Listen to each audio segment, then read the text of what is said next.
but I think he is now just straight up snorting lines of Israel. Demonstrably, I think Israel might be the most destructive drug to hit the market since 1948, because that drug did not exist before 1948.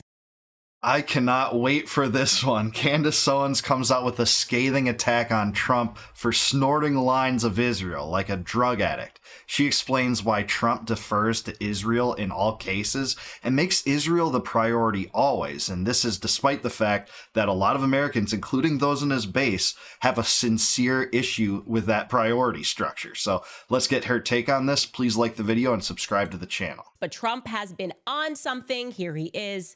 Like many people, once they go and they touch this wall, they become something else. And we just have to acknowledge that these are the signs of addiction. Right now, Trump is on his front porch like an owl. Things aren't making sense. He is his own street light right now. We know the patterns. All of us are familiar with addiction. Theo Von's talking about his addiction. I don't think I know a single person who doesn't have someone in their family that deals with addiction.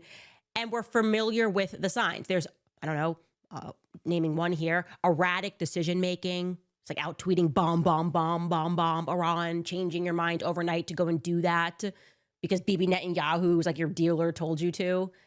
Also, another sign, lashing out at the people who love you. Remember the tweet? I don't even want my supporters, because we were going, hey, we are demanding the Epstein files because that's what you promised us.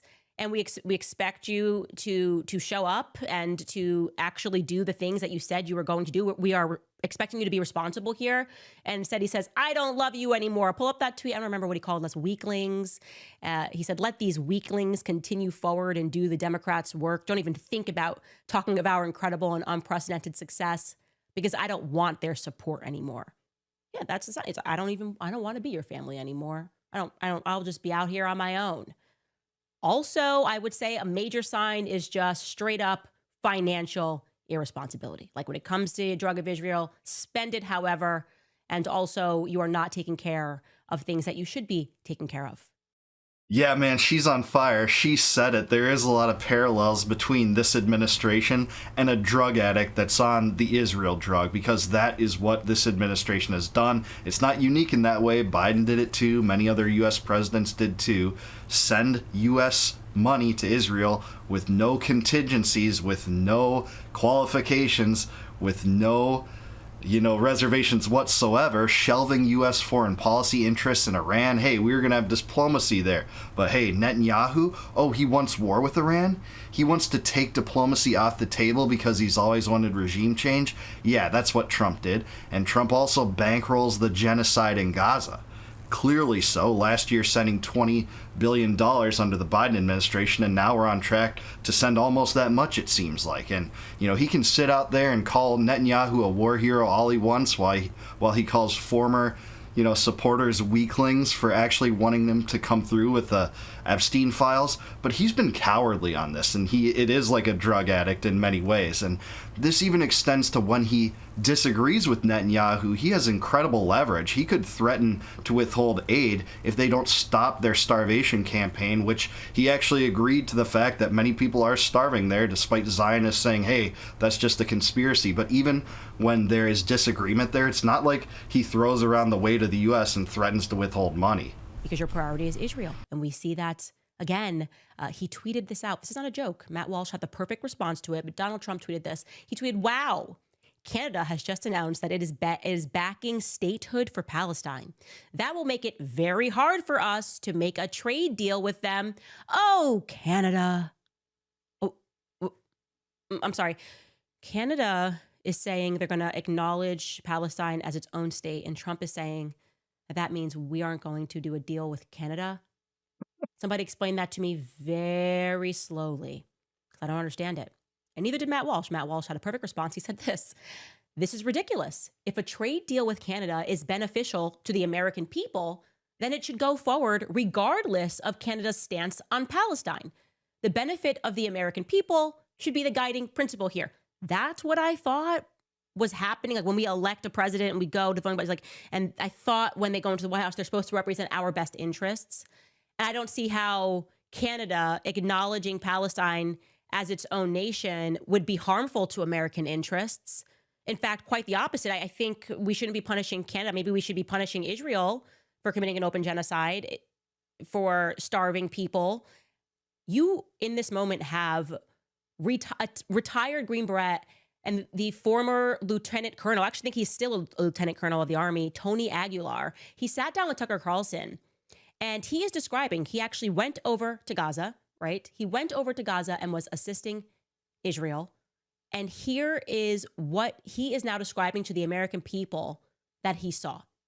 Well, before we get to that, yeah, Matt Walsh, if he works at the Daily Wire, and I don't agree with him all the time, but if you can get Matt Walsh to admit the truth here, and that is that Trump is prioritizing Israel above America in many regards, and under this preposterous idea that if they recognize Palestine, we can't have trade deals or trade relations with them, it's ridiculous. But yeah, let's take a look at what he says here. Take a listen.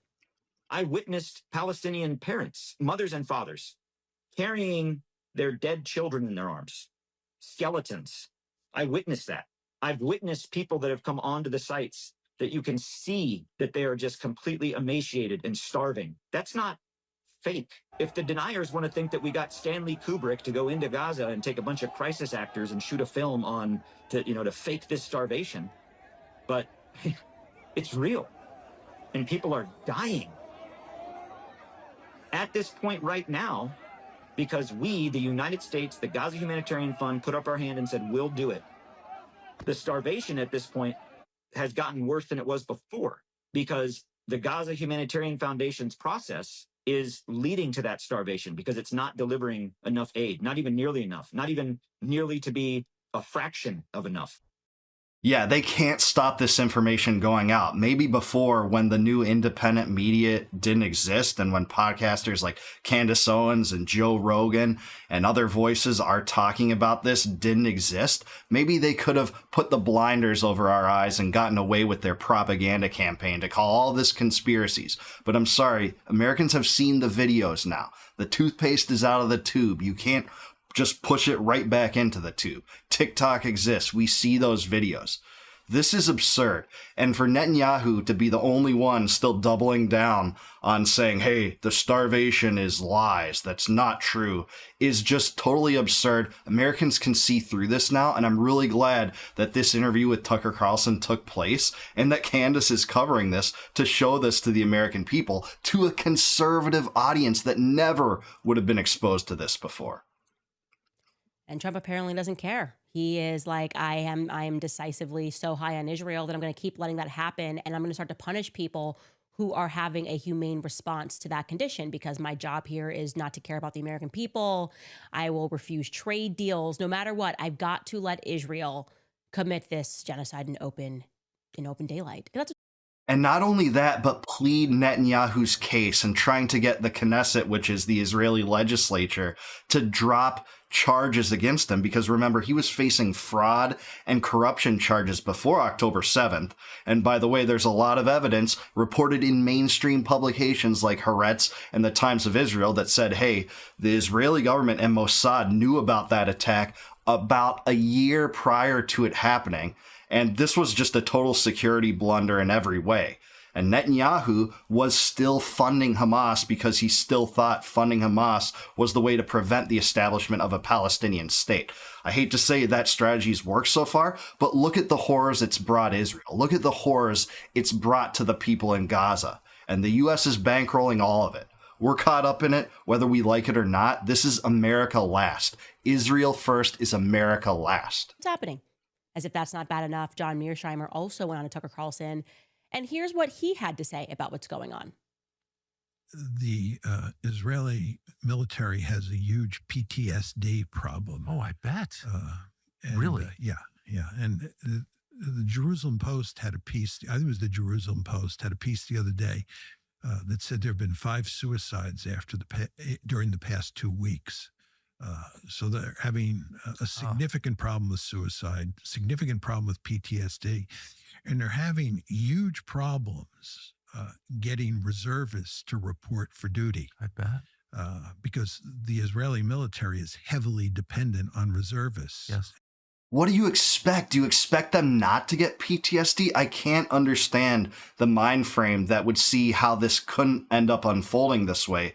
If you had military forces committing to a genocide in Gaza, in which so far 60 to 100,000 people have died, 150,000 missing, the majority of which may be dead.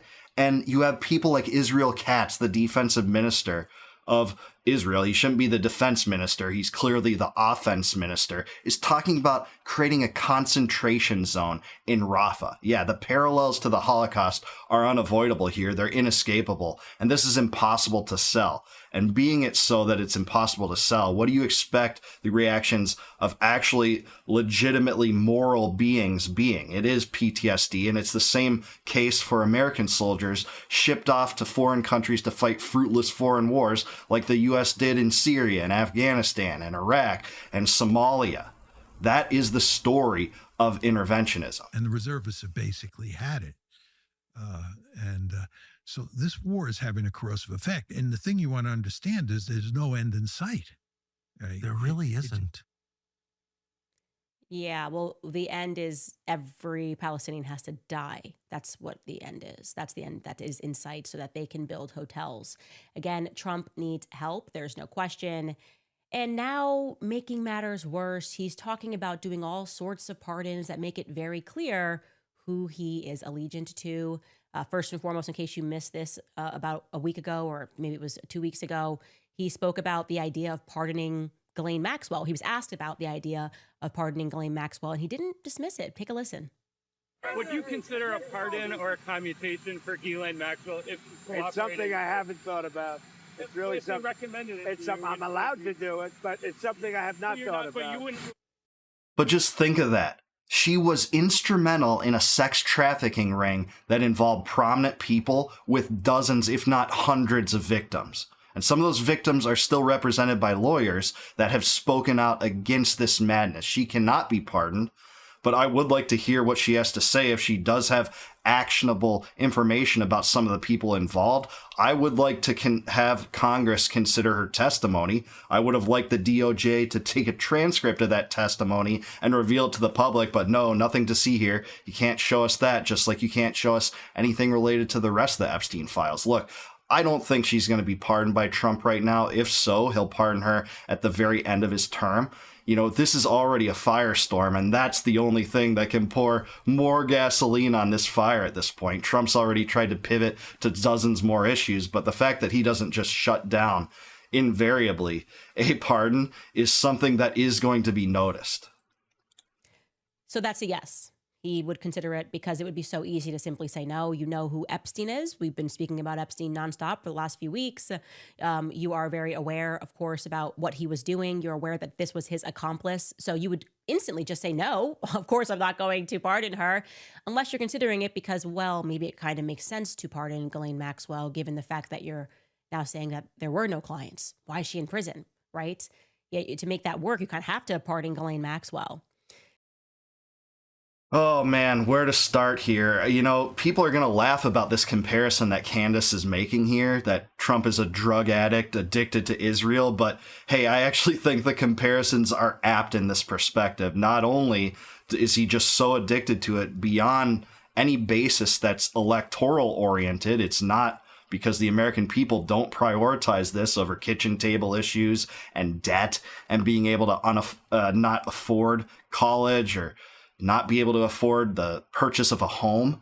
This is not first priority, but to the war regime and to the Trump administration and to our government, regardless of the presidential occupant, this does seem to be the priority. And Trump is emblematic of that in so many ways. It goes back to his first term, you know, when he supported the Abraham Accords, which inflamed tensions in the region. Even his own DHS was saying, hey, this is a bad idea, but Israel wanted it. He moved the U.S. embassy to Jerusalem, which in some ways seems to preclude a Palestinian state because a lot of the plans or potential aims of a Palestinian state would include the eastern part of Jerusalem. He boasts about how, you know, conciliatory he was to Miriam and Sheldon Adelson. Miriam Adelson just giving him $100 million in the recent campaign. He pretty much brags about how much, you know, he's supportive of Israel. He's said, make Israel great again. Well, what the U.S. has done in its relationship with Israel is not make Israel great again, and it's at the expense of Americans going into debt, causing inflation because the central bank prints money to finance it. And hey, we're just Americans looking on to this in horror, because in future generations, posterity will look back on this and not be very forgiving. I do not want to be anywhere close to Netanyahu's side on this, let alone have my words in public on Truth Social saying, hey, drop all charges, he's a war hero. It's crazy, it's criminal. And Candace is right. The US, if the US really did have an alliance with Israel that worked to the benefit of the US could apply immeasurable leverage against Israel to stop the genocide in Gaza. Just threaten to withhold aid. Stop the starvation campaign. Just threaten to withhold aid. Stop these aid stations that the IDF is setting up to have people come out of their hiding places because they've so far evaded the bombs that Israel's hurled their way so far in this last 2 years, only to line up in those lines and then get shot down by the IDF. That's happened to about 1,000 people so far. You see very little about it, but even mainstream publications in the US are starting to cover this. Look, Israel's lost this argument. International opinion turned against them long ago, but Americans are starting to notice, and it is because of figures on the populist right as well, like Candace Owens and Tucker Carlson and some others that are bringing light to these horrors. It's not, un-American, and it's not anti-Semitic to point to these realities we are seeing unfold right now. And that's something I think a large portion of the right is finally waking up to. A lot of the dissident left has always known this, but the establishment left and the establishment right are totally owned by the Israel lobby, which lays claim to a predominant amount of representatives in the Congress. I think they boast about the fact that, 400 or so congressmen basically vote their way on every single occasion.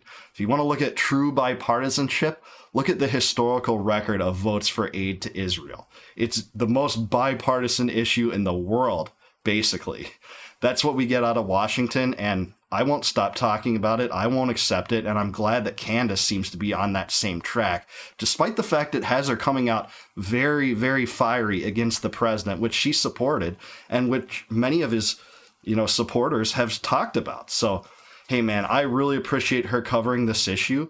And yeah, Trump is a drug addict addicted to the drug of Israel. I have to concede I agree with her on that, but I do want to hear from you. Let me know in the comments below, do you agree with Candace Owens on this one? Is Trump on the drug of Israel? Is there any benefits to the U.S. relationship with Israel? Let me know in the comments below. Please like this video, subscribe to the channel. Also subscribe to Candace. She's done a great job covering issues like this from the right-wing perspective, which is awesome. And please consider becoming a YouTube member. If you click the join button below, you can help support my channel, which I appreciate. And in return, I'll give you access to all my videos before they go live to the general public on YouTube. And until I see you guys next time, no more war, no more debt, no more inflation, and no more empire. Peace out, guys. Catch you in the next one.